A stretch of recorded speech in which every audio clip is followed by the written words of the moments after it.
அருமை நண்பர்களே, அனைவருக்கும் வணக்கம். நமக்குள் எதுவும் தொடக்க நிலையில் இல்லை. we are on the move என்று சொல்வார்கள். நாம் நம்முடைய பயணத்தை நடத்தி கொண்டு தான் இருக்கிறோம். நம்முடைய கோமதி நாயகம் ஐயா அவர்களும் ஐயா ஜீவானந்தம் அவர்களும் பெரிய அளவுக்கு ஆழமாக இந்த செய்தியை இயற்கை வேளாண்மை, இயற்கை சார்ந்த வேளாண்மை, அதை நான் மரபு வேளாண்மை என்று சொல்வேன். அதற்கான ஒரு அரசியல் செறிவோடு அதை சொல்ல வேண்டும் என நான் கருதுகிறவன். தமிழர் மரபு வேளாண்மை என்று நான் சொல்கிறது உண்டு. ரெண்டும் ஒன்று தான், இயற்கை சார்ந்த வேளாண்மை. அந்த வேளாண்மையை ஒரு பெரிய மக்கள் இயக்கமாக, சூறாவளியாக தமிழ்நாட்டு இளையோரிடத்திலே விதைத்தவர் ஐயா நம்மாழ்வார் அவர்கள். அதற்கு பிறகு இது ஒரு பெரிய மக்கள் இயக்கமாக மாறி வருகிறது. எனவே அடுத்த கட்டத்தில் இதை எப்படி எடுத்துச் செல்வது என்பது பற்றிய விழிப்புணர்வு வேண்டும். இதற்கு முன்னால் எங்கெல்ஸ் ராஜா பேசுகிற போது பல்வேறு செய்திகளை எடுத்து சொன்னார். நான் அதை நினைவூட்டி அடுத்து என்ன செய்ய வேண்டும் என்பதை பேசலாம் என்று கருதுகிறேன். ஒன்று, நம்மை சுற்றி நடக்கிற பல செய்திகளும் ஒன்றுக்கொன்று தொடர்புடையவை. எல்லாவற்றிலும் ஒரே புள்ளி, அரசாங்கம் நமக்கு எதிராகத்தான் இருக்கிறது. அதை முதலில் புரிந்து கொள்ள வேண்டும். அரசாங்கத்தை புரிய வைப்பதல்ல நம்முடைய வேலை, அரசாங்கத்தை பணிய வைப்பது தான் நம்முடைய வேலை. அவன் புரியாதவன் அல்ல. கம்பெனிகளின் தொடையிலே கட்சிகளை நடத்தி கொண்டிருக்கிறான். இன்னைக்கு இந்த விகடனுக்கு ஏன் தடை செய்ய வேண்டும்? விகடனுடைய அந்த இணையதளத்திற்கு எதுக்கு தடை செய்ய வேண்டும்? அதிகாரப்பூர்வமாக தடை செய்யவில்லை, போட்டால் வராது. எதற்கு? ட்ரம்பிடம் போய் மோடி என்ன நடந்து கொண்டார் என்பதற்கான ஒரு கார்ட்டூன் போட்டான். அது அதற்கு அந்த பத்திரிகையினுடைய உரிமை என்று எடுத்து பாருங்கள். அவர் மேடையிலே வைத்துக் கொண்டு ட்ரம்ப் பேசுகிறார். இந்தியாவுக்கு எதிராக நான் டாக்ஸ் போடுவேன் என்று பேசுகிறார். அவர் அப்போது பேசுகிற போது அவருடைய முகத்தையும் பாருங்கள், பக்கத்தில் இருந்த மோடியினுடைய முகத்தையும் பாருங்கள். அப்படித்தான் கார்ட்டூன் போடுவான். கம்பெனிக்கு அந்த இவருக்கு ஒரு கம்பெனியினுடைய ஆளாக மாறிவிட்டார்கள் அரசியல் கட்சி தலைவர்கள், ஆட்சி தலைவர்கள். எங்கே போனாலும் அதானியம் அம்பானியும் அவனுடைய படை வீரர்களும் போய்கொண்டிருக்கிறார்கள். இப்போது போனதனுடைய முதன்மை நோக்கம் என்ன? அதானியின் மீதான வழக்கு வந்த அந்த அமெரிக்காவில் நடந்தா நம்ம ஊர் மாதிரி நடக்க மாட்டான், நடத்தினா முடிச்சிடுவான். எனவே அதானியை பாதுகாக்க வேண்டும் என்பதுதான் முதல் அஜெண்டா. போகும்போது அதை முடிச்சிட்டாரு. மற்றெல்லாம் அவன் அடிக்கிறான். இந்திய சமூகத்துக்கு எதிரான அத்தனை அறிவிப்புகளையும் ட்ரம்ப் செய்கிறார். அதை பற்றி அவருக்கு கவலை கிடையாது. அவர் போகிற போது தானே கைவிலங்கு போட்டு அனுப்புகிறான். கைவிலங்கு கால் விலங்கு போட்டு அனுப்புகிறானே. ஆனால் இங்கே பார்த்தால் இந்த பிபிசிக்காரன் வேணா ஒருத்தர் சொல்லிவிட்டால் தேசத்திற்கு விரோதமானது என்று பேசுவார்கள். எனவே நான் புரிந்து கொள்ள வேண்டியது, எல்லா துறையிலும் தடுப்பூசியா கம்பெனி பக்கம் நிற்கிறான், மக்கள் மீது சோதனை எலிகளாக மக்களை பயன்படுத்துகிறான். இப்போது கவிதா குருங்கந்தி அவர்களிடத்தில் நான் நேரடியாக பார்த்ததில்லை, பேசியதில்லை. ஆனால் ஒரு வழக்கு அவரும் நடத்தி கொண்டிருக்கிறார், நாங்களும் நடத்தி கொண்டிருக்கிறோம். எங்களுடைய தமிழ் தேசிய பேரியக்கத்தினுடைய மகளிர் அமைப்பு, மகளிர் ஆயம் என்ற அமைப்பு, அதன் சார்பில் உயர்நீதிமன்றத்தில் வழக்கு போட்டிருக்க நடந்து கொண்டிருக்கிறது. என்ன அது? எல்லா கடைகளிலும் செயற்கை அரிசியை கொண்டு வந்து விட்டான். அதற்கு பேர் செறிவூட்டப்பட்ட அரிசி. டாடா கம்பெனியினுடைய அரிசியை ரேஷன் கடைகளிலே அறிமுகப்படுத்தி விட்டான். எல்லா கடைகளிலும் அந்த அரிசி விற்கப்படுகிறது, திணிக்கப்படுகிறது. யாருக்கும் தெரியாது, எந்த அறிவிப்பும் கிடையாது. அது மக்களுடைய உடல் நலத்தின் மீது மிகப்பெரிய போர் தொடுக்கக்கூடியது. நாளை இதை அனுமதித்து விட்டால் நாளைக்கு எப்படி விதையிலே மான்சான்டோவினுடைய பல அவதாரங்களை முன்வைக்கிறானோ அதுபோல செயற்கை அரிசியை, செறிவூட்டப்பட்ட அரிசியை, அரிசி மட்டுமல்ல மற்ற தானியங்களை, உணவுப் பொருள்களை ரேஷன் கடையிலே மட்டுமல்ல வெளிச்சந்தையிலும் கொண்டு வந்து விடுவான். அப்படி ஒன்று இருப்பது என்பதே உழவர்களுக்கு தெரியாது. தடுப்பூசி என்று சொன்னால் உழவர்களிலேயே பல பேர் முந்திக் கொண்டு போய் போடுகிறார்கள்.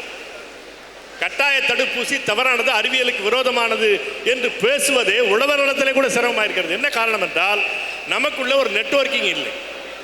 நமக்குள்ள ஒருவர் தகவல் ஒருவருக்கு தெரிவதில்லை.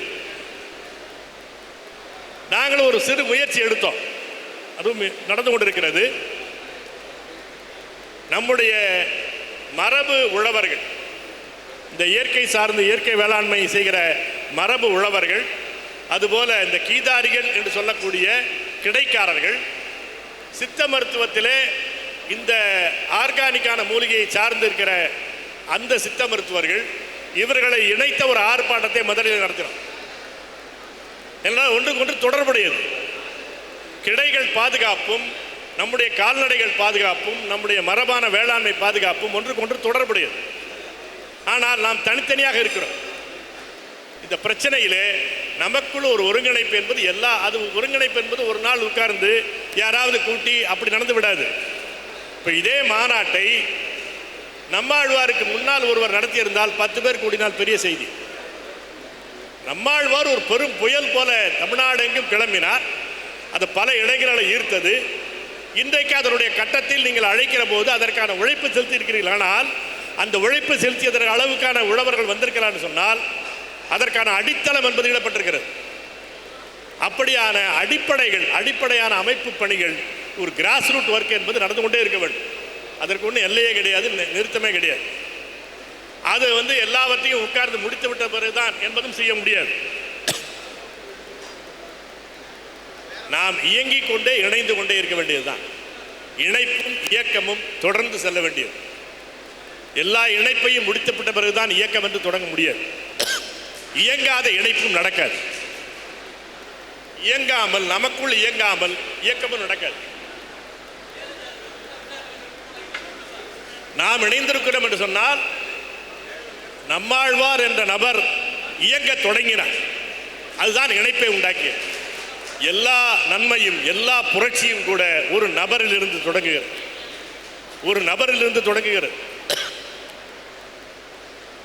எனவே அது இணைப்பை உண்டாக்கி கொண்டே இயங்கிக் கொண்டிருக்கிறது. இயங்குகிறதுனால தான் இணைப்பு உண்டாகிறது. இந்த அடிப்படை சமூக இயங்கியல் விதியை நாம் புரிந்து கொண்டால் நாம் அடுத்தடுத்து போய்விட முடியும். நாம் நமக்குள்ளாக இப்போ உடனடியான செயல் திட்டம் என்ன? இயற்கை வேளாண்மை செய்து கொண்டிருக்கிறவர்களில் அங்கங்கே அமைப்பாக இருக்கிறவர்கள் இருக்கிறார். இப்போ இங்கே வந்திருக்கிறவர்களே எனக்கு தெரிந்து ஒரு 40 அமைப்புகள் சின்னதும் பெரிதுமாக இருக்கலாம். அமைப்பே இல்லாமல் தனித்தனியாக நடத்தி கொண்டிருக்கிறவர்கள் இருக்கிறார்கள். இப்போது இருப்பவர்களாவது முடிந்தவர்கள் ஒருங்கிணையலாம். ஒன்றை நான் சொல்லுகிறேன், இணைப்பு இயல்பாக இருக்க வேண்டும். தலைமை என்பது இயல்பாக உருவாக வேண்டும். யாரையும் தலைவராக திணிக்க முடியாது. நம்மாழ்வார் தன்னுடைய உழைப்பின் காரணமாக, தன்னுடைய செயல்பாட்டின் காரணமாக இயல்பாக தலைவராக ஏற்கப்பட்டார். இங்கே நம்ம பெரிய அரசியல் கட்சி கிடையாது, வாரிசு அரசியல் இங்கே கொண்டு வந்துட முடியாது, யாரும் ஏற்க மாட்டார். இங்கே நம்முடைய செயல்பாட்டின் மூலமாக பல பேர் இயங்குகிற போது ஒருவர் தலைமைக்கு தகுதியானவராக எல்லோராலும் ஏற்கப்படுவார். அந்த இடைப்பட்ட கட்டத்தில் தான் நாம் இருக்கிறோம். நமக்குள் கருத்தியல் வேறுபாடு உண்டு, நமக்குள் தான் பெரியவர் என்ற வேறுபாடு உண்டு. இதெல்லாம் இயல்பானது. இதெல்லாம் ஒதுக்கி வையுங்கள், துடையுங்கள் என்றெல்லாம் சொல்லிக் கொண்டிருக்கலாமே தவிர அதெல்லாம் ஒரு மனப்பயிற்சியில் வரக்கூடியது, அது உடனடியாக நடக்கக்கூடியதும் அல்ல. அது இருக்க நமக்குள் ஒருங்கிணைப்பு எப்படி ஏற்படுத்திக் கொள்ளலாம் என்பதுதான் பார்க்க வேண்டும். இந்த இயற்கை சார்ந்த வேளாண்மையை ஒரு லாபகரமான தொழிலாக நடத்த வேண்டும் என்பது நம்முடைய முதல் லட்சியம். அவ்வளவுதான். இதில் உடன்படுகிறவர்கள் ஒருங்கிணையலாம், ஒருங்கிணைய முடியாதவர்கள் அவரவரிடத்தில் இருக்கலாம். யாரையும் பகையாக பார்க்க வேண்டிய அவசியம் கிடையாது. நமக்குள்ள இந்த இப்போ வந்திருக்கிறவர்கள், இதில் சம்மதிக்கிறவர்கள், இதே பேராலே கூட ஒரு கூட்டு இயக்கமாக இயங்கலாம். என்னுடைய முன்மொழிவை சொல்லுகிறேன், அவரவர்கள் கலந்து ஆலோசித்து முடிவு செய்யலாம். இந்த இயற்கை சார்ந்த இந்த இயற்கை வேளாண்மை, என்னுடைய கருத்து மரபு வேளாண்மைன்னு சொல்லணும்னா அதில் நான் பிடிவாதம் நிற்கலை. ஏதாவது எல்லாம் 2 பேரும் ஒரே செய்தி வெவ்வேறு வார்த்தைகள் சொல்லுகிறோம். இது தொழில்நுட்ப சொல், அது அரசியல் சொல்லு நான் கருதுகிறேன். அவ்வளோதான். இயற்கை வேளாண்மை என்று சொல்வது ஒரு தொழில்நுட்ப சொல், மரபு வேளாண்மை என்று சொல்வது ஒரு அரசியல் சார்ந்தது, மண் சார்ந்தது என்று நான் கருதுகிறேன். அதற்கென்று ஒரு டைமென்ஷன் உண்டு என்று கருதுவதனால நான் சொல்லுகிறேன். அதில் அது என்னுடைய விருப்பம், அதை நான் உங்களுக்கு தெரிவிக்கவில்லை. ஏனென்றால் உலக அளவிலே பேசப்படுகிற போது அந்த மண்ணிற்கான வேளாண்மை என்பது பேசப்படுகிறது மாற்றாக. எனவே அந்த வகையில் நான் சொல்லுகிறேன், அதை பற்றி பிரச்சனை இல்லை. எல்லாருக்குமான அடிப்படை என்பது இயற்கை வேளாண்மை என்பது தான். இந்த கூட்டியக்கம் என்ற பெயராலே, கூட்டியக்கம் என்பதற்கு என்னன்னா, அமைப்புகளின் கூட்டாகவும் இருக்கலாம், கூட்டமைப்புகளின் கூட்டாகவும் இருக்கலாம். எல்லாமே அதனுடைய ஒரு தொளதுளப்பான ஒருங்கிணைப்பு தான் இப்போது சாத்தியம். ஒரு ஃப்ளெக்சிபிள் யூனிட்டி என்பது தான் சாத்தியம். யூனிஃபார்மிட்டி முடியாது, ஒற்றைத்தன்மை முடியாது. அது இயல்பாக வர வேண்டிய செய்தி. நமக்கு அனந்து சொன்னது மாதிரி நமக்கு பன்மை தான் பலம். எனவே அது அமைப்பு வகையிலும் இருக்க வேண்டும். பல்வேறு சிந்தனை ஓட்டங்கள், பல்வேறு பர்சனாலிட்டிகள் எல்லோரையும் ஒருங்கிணைக்கக்கூடிய தானாக வாலண்டரி யூனியனாக அந்த கூட்டியக்கம் இருக்க வேண்டும். அதில் இங்கே வந்திருக்கிறவர்கள் எல்லோருமே உடனடியாக கூட்டியக்கத்தில் இணைந்து விடுவார்கள் என்ற நம்பிக்கையில் நான் பேசவில்லை. வருகிறவர்கள் வரட்டும். வந்தவர்களை வைத்துக்கொண்டு இதை என்ன செய்ய வேண்டும் என்பதுதான் முக்கியம். எதற்காக கூட வேண்டும் என்பதுதான் எல்லாவற்றையும் விட முக்கியமானது. நமக்கு எல்லோருக்கும் பொதுவாக இருக்கிற செய்தி என்ன, விதையிலிருந்து விற்பனை வரை தற்சார்பாக நாம் நிற்க வேண்டும், அவ்வளோதான். இதில் 2 தளங்களில் நம்முடைய பணி இருக்கிறது. ஒன்று, நமக்குள்ளாக ஒருங்கிணைப்பை ஏற்படுத்திக் கொள்வது, நமக்குள்ளாக சந்தை ஒருங்கிணைப்பை ஏற்படுத்திக் கொள்வது. இப்போ கிரீடு போன்ற அமைப்புகள் சிறப்பாக செய்து கொண்டிருக்கிறார்கள். அது மாதிரி தொண்டை மண்டல தொடர் முதலில் சொன்னார்கள், நல்லா சிறப்பாக செய்து கொண்டு அந்த மாதிரியான மண்டல வாரியாக சந்தை ஒருங்கிணைப்பு என்பது நடத்துவது என்பது மிக முக்கியமானது, நடந்து கொண்டிருக்கிறது. அது இன்னும் விரிவடைய வேண்டும். அதைவிட மிக முதன்மையானது என்னவென்று சொன்னால், இது ஏதாவது ஒரு வகையில் அரசாங்கத்தினுடைய கொள்கையில் இது சேர்க்கப்பட வேண்டும். அரசாங்கமும் இதை கேட்க வேண்டிய நெருக்கடிக்கு உள்ளாகித்தான் இருக்கிறார். எவ்வளவுதான் கம்பெனியின் பக்கம் இருந்தாலும் கூட இந்த இயற்கை வேளாண்மை என்பதிலே, நான் இந்த மரபு வேளாண்மை என்று ஏன் சொல்லுகிறேன் என்று சொன்னால், இந்த சிக்கல் தான். இயற்கை வேளாண்மை என்று சொல்கிற போது கம்பெனிக்காரனும் வருவதற்கான வாய்ப்பு உண்டு. அதனுடைய டெஃபினிஷன் என்பது அவன் இன்னொரு வகையாக சொல்லிவிட முடியும் என்ற எச்சரிக்கை தான். அது அதில் கூட நான் பிடிவாதம் பிடிக்கவில்லை, அது ஒரு செய்திக்காக சொல்லுகிறேன். எனவே இந்த இயற்கை உரம் என்பதை ரெடியாக இருக்கிறான், அதான் அந்த அம்பானி ரெடியாக இருக்கிறான், ரிலையன்ஸ் வழியாக கொடுப்பதற்கு ரெடியாக இருக்கிறான். சிறியதே சிறப்பானது, அங்கேயே இருந்து அங்கேயே தயாரிக்க வேண்டும் என்ற அந்த அதிலே நாம் உறுதியாக இருக்கிற போது, அதில் அரசாங்கத்தையும் ஓரளவுக்கு இணைப்பது என்று சொன்னால் அவருக்கு அழுத்தம் கொடுத்து இணைப்பது என்பது மிக முக்கியமானது. ஒரு பக்கத்தில் மிக நீண்ட இடைவெளிக்கு பிறகு நம்மை சார்ந்து நம்மோடு இயங்கிக் கொண்டிருக்கிற நண்பர்கள் பல பேர் அரசாங்கத்தினுடைய குழுக்களில் இடம்பெற்றிருக்கிறார்கள். அவர்கள் ஆலோசனை சொல்லலாம். நம்ம ஊர் எம்ஆர்கே பன்னீர்செல்வம் மாதிரி மந்திரிகள்லாம் எவ்வளவு கேட்பாங்கலாம் தெரியாது, எங்களுக்கு தெரியுமில்ல ஆட்களை எவ்வளோ தூரம் கேட்பார்கள்னு தெரியாது. இருந்தாலும் செய்யலாம், தொடர்ந்து முயற்சி செய்ய வேண்டும். லாபி ஒர்க் என்பது முதன்மையானது அல்ல. அது பார்த்தால் எளிது மாதிரி தெரியுமே தவிர லாபி ஒர்க்கு முதன்மையானது அல்ல. ஏனென்றால் நம்மை விட கார்ப்பரேட் கம்பெனிக்காரன் லாபி ஒர்க்கில் ப்ரொஃபஷனலாக தேர்ந்தவன். எனவே லாபி ஒர்க் அல்ல. லாபி ஒர்க்கு செய்கிறவர்கள் செய்யட்டும், தப்பு இல்லை. ஆனால் அது முதன்மையான விஷயம் அல்ல.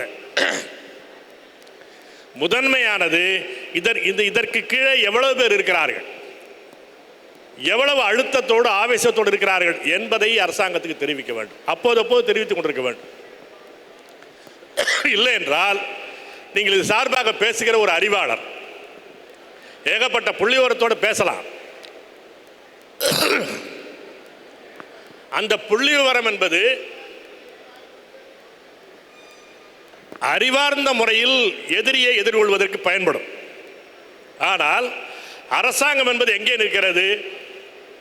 இதை சொன்னால் நமக்கு எவ்வளவு பேர் ஆதரவு தெரிவிப்பான், இதை சொன்னால் எங்கேயாவது பெரிய இடத்துலேருந்து பெரிய எதிர்ப்பு வராமல் இருக்குமா, இந்த ரெண்டையும் தான் பார்த்து கொள்வான். இந்த 2 இடத்துலையும் நம்ம நிற்க வேண்டிய அவசியம் இருக்கிறது. எனவே மிக ஒரு பக்கத்தில் நாம் நமக்குள்ளாக தகவல்களை சேகரித்துக் கொள்வது, நமக்குள்ளாக தொழில்நுட்பங்களை பகிர்ந்து கொள்வது, நமக்குள்ளாக சந்தை இணைப்பை ஏற்படுத்திக் கொள்வது என்பதை செய்து கொண்டு, இன்னொரு பக்கம் நாம் ஒரு இயக்கமாகவும் செயல்பட வேண்டும், ஒரு அமைப்பாகவும் இயக்கமாகவும் செயல்பட வேண்டும். காந்தி சொன்னதை அனந்த் எடுத்து சொன்னார். அது ஏன் வெற்றி பெற முடிந்தது? காந்தி என்ற எல்லா இயக்கங்களையும் ஒருங்கிணைக்கிற ஒரு தலைமை அது அறிவித்தது. ஒரு சுதேசி என்ற ஒரு அரசியல் முழக்கத்தோடு அது இணைந்தது. வெறும் தொழில்நுட்ப முழக்கமாக அது இல்லை. தொழில்நுட்ப முழக்கமாக அது இல்லை. அது ஒரு அரசியல் முழக்கமாக மாறியது. அதற்கான ஒரு மக்கள் திரள் ஆதரவு கிடைக்கிறது. 1% என்றால் சொல்லக்கூட அன்றைக்கு ஒரு பெரிய மார்க்கெட் அது முடிந்தது. எனவே இது இது இது இது ஒரு அரசியல் செயல்பாடு என்பதை முதலில் புரிந்து கொள்ள வேண்டும். அரசியல் என்று சொன்னாலே ஃப்ராடு என்பது நமக்குள்ளாக இருக்கிற ஒரு கருத்து. அது பெரும்பாலும் உண்மையாக இருக்கிறது. நீங்கள் யாராவது ஒருத்தர் ஏமாற்றிட்டான்னா அரசியல் பண்ணுறான் சார், பாலிடிக்ஸ் பண்ணுறான் சார்னு பேசிக்குவோம். பாலிடிக்ஸ் ஈக்குவல் டு ஃப்ராடு என்பது புரிந்து கொண்டிருக்கிறது. ஆனால் அரசியல் என்பது வள்ளுவர் சொன்ன அர்த்தத்தில் நான் பேசுகிறேன். எல்லா விஷயத்தையும் முடிவு செய்யக்கூடிய இடத்தில் அவன் இருக்கிறான். அந்த இடத்தில் நாம் ஒரு பக்கம் லாபியிங் பண்ண வேண்டும், இன்னொரு பக்கம் மிக அடிப்படையானது, எல்லாவற்றையும் விட அடிப்படையானது, நாம் ஒரு இயக்கமாக அரசாங்கத்திற்கு அழுத்தம் தர வேண்டும். இந்த ரெண்டும் சேர்ந்து நடந்தால்தான் முடியும். இப்போ இந்த உயிர்ம வேளாண்மைக்கான கொள்கை ஒன்று அறிவிக்க வேண்டும், இந்த ஆர்கானிக் ஃபார்மிங் பாலிசி என்று அறிவிக்க வேண்டும் என்று அரசாங்கத்திடம் நீண்ட காலமாக கேட்டுட்டு இருக்கிறோம். எனக்கு தெரிந்து 2011ஆம் ஆண்டு அல்வாரிஸும் நம்மாழ்வாரும் நாங்களெல்லாம் சேர்ந்து தஞ்சாவூரில் அதுக்கான ஒரு ஆலோசனை கொடுத்து நடத்தினோம். அதிலே முடிவு செய்து அன்றைக்கு என்னென்ன இன்புட் அதில் இருக்க வேண்டும் என்பதெல்லாம் எல்லாருடைய கருத்தையும் கேட்ட பிறகு பாமையன் ஒரு டிராஃப்டை வரைந்தார். அதை அப்போதே அன்றைக்கி முதலமைச்சராக ஜெயலலிதா இருந்தார், முதலமைச்சருக்கும் கொடுத்தோம், எதிர்க்கட்சி தலைவராக ஸ்டாலின் இருந்தார், அவர்த்தையும் கொடுத்தோம். அன்றைக்கு பெருசாக நடக்கவில்லை. அதற்கு காரணம் நாம் அதை அடுத்தடுத்து எடுத்து செல்லவில்லை என்ற குறை நம்ம பக்கத்தில் இருந்தது. பிறகு இப்போது 2 ஆண்டுகளுக்கு முன்னால் மீண்டும் அந்த முயற்சி செய்கிற போது ஏதோ ஒரு பாலிசின்னு அறிவித்திருக்கிறார்கள். அது ஒரு சப்பையான ஒரு பாலிசி. ஆனாலும் கூட அப்படி ஒரு அறிவிப்பாது வந்திருக்கிறது. அதை இன்னும் வலுப்படுத்த முடியும், தொடர்ந்து வலுப்படுத்த முடியும். நீங்கள் எங்கேருந்து ஆரம்பிக்கிறாங்கன்னா, தலைமைச் செயலாளர்கிட்டேருந்து அவருடைய தலைமை அதிகாரி, அவருடைய உதவியாளர் எனக்கு ஃபோன் பண்ணி கேட்குறாரு, நீங்கள் ஏன் சார் உயிர்மை வேளாண்மைன்னு சொல்கிறீங்க, அங்கக வேளாண்மைன்னு நாங்கள் சொல்லிக்கிட்டு இருக்கிறோம், எங்கேருந்து ஆரம்பிக்க வேண்டியிருக்குது அவங்கள்ட்ட? நீங்கள் ஆனாவிலேருந்து ஆரம்பிக்க வேண்டியிருக்கு அவங்கள்ட்ட. இப்போ இது எல்லாமே நம்ம பொறுமையாக செய்ய வேண்டிய வேலை இருக்கிறது. எப்போது அவர்கள் கேட்கிறார்கள், இந்த கோரிக்கையை வைத்து திருச்சியிலே நமக்கு முடிந்த நண்பர்கள் ஒருங்கிணைந்து ஒரு ஆர்ப்பாட்டத்தை நடத்தினோம். அந்த ஆர்ப்பாட்டத்தினுடைய செய்தி எல்லா பத்திரிகைகளையும் வருகிறது, உளவுத்துறை எடுத்து செல்கிறது. அது ஒரு கட்டத்தில் நமக்கு ஒரு பக்கத்தில் அறிவுத்தளத்தில் நாம் ஒரு கொள்கையை டிராஃப்டாகவே கொடுக்குறோம். கேரளாவிலிருந்து மற்ற மாநிலங்களிலிருந்தெல்லாம் எடுத்துக்கொண்டு அதெல்லாம் சான்றுகளாக காட்டி, ஏன்னா இன்னொரு மாநிலம் செய்திருக்கிறான் அப்படின்னு சொன்னால் தான் இவன் வருவான். எனவே அதெல்லாம் சான்றுகளாக காட்டி ஒரு டிராஃப்டை கொடுக்குறோம். அதே போல் இப்போ நீங்கள் இதுக்கு சில நாட்களுக்கு முன்னால் ஆனந்து எல்லாரும் சேர்ந்து இந்த இயற்கை வேளாண்மைக்கான பட்ஜெட்டில் எப்படி இருக்க வேண்டும் என்ற ஒரு மாதிரி வரைவை கொடுத்துருக்கிறீர்கள். இதெல்லாம் பின்னால் எவ்வளவு பேர் இருக்கிறார்கள், எவ்வளவு பேர் அதற்கான வீதிக்கு வருகிறார்கள் என்பதெல்லாம் தான் அரசாங்கத்திற்கு கணக்கு. கடைசியில் நம்பர் கேம் தான். ஜனநாயகத்தில் இறுதிக்கு இறுதியாக டெமோக்ரஸி பட் நம்பர் கேம். அதுதான் உனக்கு பின்னாடி எவ்வளோ பேர் நம்பர் இருக்கிறான்னு தான் காட்டுவான். இல்லைனா நீ எவ்வளோ பெரிய அறிவாளியாக இருந்தாலும் நல்லது சொல்லிக்கிட்டு இருக்கிறீங்க அவ்வளோதான், நம்மளை பாவன்ட்டு போயிடுவான். நல்லவர் ஆனால் பாவம் அப்படின்ட்டு போயிடுவான். நாம் பாவப்பட்டவர்கள் அல்ல, என்னை மீறி எதுவும் நீ செய்ய முடியாது என்ற அழுத்தம் கொடுக்கிற நிலைக்கு நாம் திரளுகிற போது தான் முடியும். நம்முடைய அனுபவமே என்ன, உழவர்களுக்கான கோரிக்கை புதுதல்ல. நாராயணசாமி நாயுடு தலைமையிலே உழவர்கள் கட்சி கடந்து நின்ற போதுதான், கட்சி கொடியை இறக்கு பச்சை கொடியை ஏற்று என்று கிராமமாக நின்ற பிறகுதான் ஒவ்வொரு மாதமும் ஒரு கிழமையை விவசாயிகளுக்காக ஒதுக்கினான் அரசாங்கம். அதற்கு முன்னால் உண்டா? உழவர்களை கேட்பானா? பச்சை துண்டு அந்த மஞ்ச பையை பார்த்தாலே கேலி பேசுவானே. அதற்கு ஒரு நாள் ஒதுக்கினானே. எப்படி? என்னுடைய குரலை கேட்கவில்லை என்று சொன்னால் சேலம் அசையாது, கோவை நிற்காது, நிகழாது என்று காட்டிய பிறகு வந்தான். பியூஸ் கட்டையை பிடுங்கினால் பட்டையை கிளப்பு என்று மேலே தட்டி எழுதி வச்சான். இபி அது பட்டையை பியூஸ் கேரியர் கழறதுக்கு மேலே ஏறினா கீழே நெருப்பை போட்டு நிறுத்திக்கிட்டு இருந்தான். எல்லாம் நடந்த பிறகுதான் அரசாங்கம் பணிந்து வந்தான். எனவே அரசாங்கத்திற்கு இந்த இயற்கை வேளாண்மை என்பது குறித்த ஒரு அழுத்தத்தை தர வேண்டிய அவசியம் இருக்கிறது. இப்போது இருக்கிறவர்கள் ஒரு கூட்டியக்கமாக சேர வேண்டும். இதில் 2 தளத்தில் யாரும் எந்த பணியும் குறைவானதல்ல. ஒரு அறிவுத்தள பணியில் செய்கிறவர்கள் அந்த பணியை மட்டும்தான் செய்ய முடியும் என்றால் செய்யட்டும். அவர்கள் ஒரு துறையில் வேலை செய்வார்கள், அது ஏதாவது ஒரு வரம்புக்குள்ளே நிற்பார்கள், அது ஒன்றும் தவறல்ல. இது உழவர்களை உழவு தொழிலை வேளாண்மையை கார்ப்பரேட்டுகளுடைய பிடியிலிருந்து விடுதலை செய்கிற ஒரு விடுதலை இயக்கம் இது. இந்த விடுதலை இயக்கத்திற்கு பல தளங்களிலும் ஆட்கள் தேவை. இதை பற்றி நெட்வொர்க்கிங் செய்யக்கூடிய பசங்க மட்டும் இருந்தானா கூட போதும். அவனுக்கு தெரிந்த தொழில்நுட்பம் நமக்கு தெரியாது, தகவல் தொழில்நுட்பம், அவனை அதுக்கு வந்தால் போதும். அதற்கு அவன் நாளைக்கு வீதிக்கு வருவானா? தேவையில்லை. எல்லா தளத்திலும் வேண்டும். அவற்றை எல்லாவற்றுக்குமான அடித்தளமாக இயங்குகிற உழவர்கள், போர்க்குணமுள்ள உழவர்கள் வர வேண்டும். இன்றைக்கு நாம் என்னுடைய கருத்து 2 தளத்தில் ஒரு கூட்டமைப்பு அமைப்பு இல்லாதவர்கள் எல்லோருமே சேர்ந்து ஒரு கூட்டு இயக்கத்தை உருவாக்கலாம்.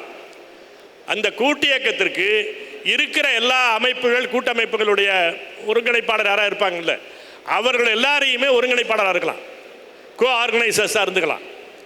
ஒரே ஒரு தகவல் தொடர்பாளர் இருந்தால் போதும். தகவல் தொடர்பாளராக ஒருவர் இருக்கலாம். எல்லா கூட்டமைப்பை சேர்ந்த ஒருங்கிணைப்பாளர்களும் இந்த ஒருங்கிணைப்பு குழுவினுடைய உறுப்பினராக இருக்கலாம். அதான் ஒருங்கிணைப்பாளர்கள் கொண்ட குழு. அப்படி லூஸ் ஃபெடரேஷனாக இது இருக்கணும். எதையும் போய் ஒற்றைத்தன்மையை அவசரப்பட்டு திணித்தால் அதுவே சிக்கலாகிவிடும். அது எவால்வ் ஆகணும். அது இயல்பாக மக்களிடமிருந்து அதிலிருந்து ஒரு தலைமை உருவாக வேண்டுமே தவிர ஒரு தலைமையை அடையாளப்படுத்தணும் என்று அவசரப்பட்டு விடக்கூடாது. அடையாளப்படுவது தேவை. எப்படி வருகிறது? வெள்ளையனை எங்களுடைய தலைவர் என்று வியாபாரிகள் ஏற்றுக்கொண்டார்கள். இப்போது இருக்கிற வரை அவர்கள் ஏற்றுக்கொள்கிறார்கள். அப்படி இல்லாமல் வந்துவிடாது. எல்லா ஊரிலும் வியாபாரிகள் சங்கம் உண்டு. இன்னும் சொல்ல போனால் இந்த சங்கத்தை விட மூத்த சங்கங்கள்லாம் உண்டு. எல்லோரும் சேர்ந்து அந்த ஃபெடரேஷனில் ஏற்றுக்கொள்கிறார்கள். அப்படி ஏற்க வேண்டும். ஏற்காமல் நாம் யாரையும் இப்படி செயற்கையாக திணித்து விட முடியாது. அதுவே பிரச்சனைகளை உருவாக்கிவிடும். விவசாயிகளுக்கு அறிவும் உண்டு, ஈகோவும் உண்டு. அதனால் இதையும் புரிந்து கொண்டு என்னுடைய ஆலோசனை என்பது இப்போ உடனடியாக இதை முடிவு செய்ய முடியும்னு நான் கருதவில்லை. இது நிதானமாக அதற்கு பிறகு கூட இதில் இருக்கிற பொறுப்பாளர்கள் இணைந்து முடிவு செய்யலாம்.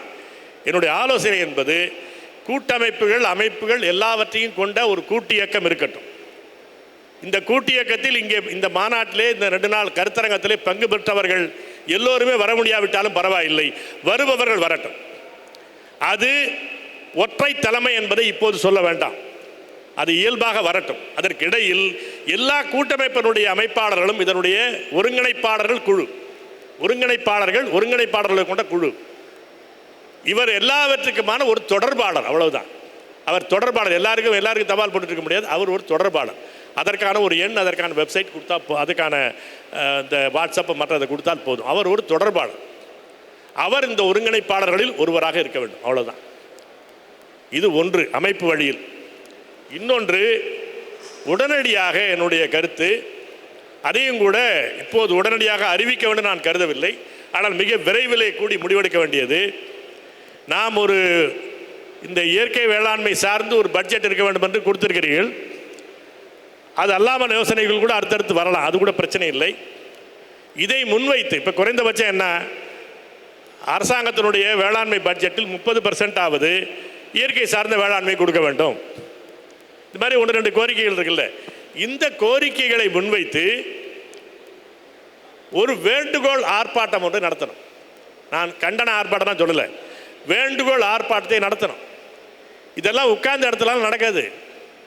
எல்லாரும் வீதிக்கு வர்றான். எல்லாரும் அரிட்டாப்பட்டி அதெல்லாம் சொன்னார்ல, வீதிக்கு வந்தார்கள். கிராமத்தில் இருந்து கொண்டு கும்மி அடித்து கொண்டுதான் எவனும் கேட்க மாட்டான். அவர் அரசாங்கத்தினுடைய புரியக்கூடிய பாஷை அதுதான். அவனுக்கு அழுத்தம் தான் கொடுக்க முடியுமே தவிர எடுத்து சொல்லி புரிய வைப்ப அதெல்லாம் புரிந்தவன் தான். ஆனால் அறிவார்ந்த முறையில் அவனை மாற்றி சொல்ல முடியாத அளவுக்கு முடக்கணும். அது மிக அடிப்படையானது. ஆனால் அதை விட மிக முக்கியமானது, இந்த கருத்தின் கீழ் எவ்வளவு பேர் இருக்கிறார்கள் என்பதை ஒரு அமைதியான சட்டபூர்வமான வழியில் அரசாங்கத்தினுடைய அனுமதி வாங்கி, காவல்துறையுடைய அனுமதி வாங்கி இடத்துல நடத்தலாம். நீங்கள் அரிட்டாப்பட்டி லட்சம் பேர் மாதிரி திரண்டாங்கன்னா காவல்துறை அனுமதி கொடுக்க மாட்டோம், தேவையும் இல்லை. நாம் அது இப்போ உடனடியாக நான் அப்படி கற்பனை செய்யவில்லை. சில ஆயிரம் பேர் திரண்டால் கூட உடனடி தொடக்கமாக இருக்கும். எனவே அப்படியான நம்முடைய கோரிக்கைகளை முன்வைத்த ஒரு வேண்டுகோள் ஆர்ப்பாட்டத்தை நடத்தலாம், மையமாக நடத்தலாம். இப்போ ஈரோட்டில் நடத்தியிருக்கிறேன்னு சொன்னால் அது மீண்டும் இங்கேயே நடப்பது என்பது சிரமமாக இருக்கலாம். திருச்சி மாதிரி இடத்துல கூட நடத்தலாம், எல்லாருக்கும் ஒரு மையமாக நடக்கலாம் இருக்கலாம். எனவே அப்படி ஒரு அஜெண்டாவை நான் முன்மொழிகிறேன். நிரந்தரமாக ஒரு கூட்டியக்கம் என்பது இருக்க வேண்டும். இருக்கிற அமைப்பாளர்கள் எல்லாரும் அந்த ஒருங்கிணைப்பாளர்கள் குழுவாக இருக்கலாம், ஒருவர் தொடர்பாளராக இருக்கலாம், இதே பெயரில் இயங்கலாம். அப்படி ஒரு தொடர்ந்து இயங்குவோம். நன்றி, வணக்கம். மிகச் செறிவான கருத்தை பேசிய இந்த ஐயா கிவே ஐயா அவர்களுக்கு மிக்க நன்றி.